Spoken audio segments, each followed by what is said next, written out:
ঝোপঝাড়ি ঢেকে আছে কবরস্থান, পাশের জলাশয় থাকায় দেবে গেছে অনেক কবর।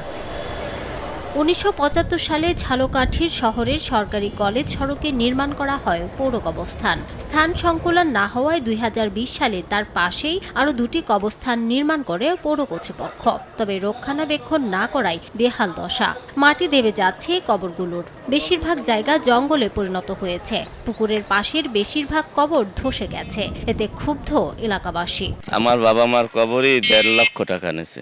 এই গোরস্থানে অনেক কবর পানিতে নামে গেছে পুষ্করিণীর ভিতর, কিন্তু এটা কোনো উন্নয়ন হয় না, এই একই অবস্থা। বর্ষার ভিতর কবরস্থান সম্পূর্ণ ডুবে থাকে, এটাই বলা যায়। এটা কোনো দেখার কোনো মানুষও নেই, এমন অবস্থা মানে জরাজীর্ণর মতো বলা যায় এটা। শিগগিরই প্রকল্প তৈরি করে কবরস্থান সংস্কারের আশ্বাস পৌর কর্তৃপক্ষের। অবকাঠামোগত এবং দৃষ্টিনন্দিত যাতে হয় সেইভাবে আমরা স্কিম নেব।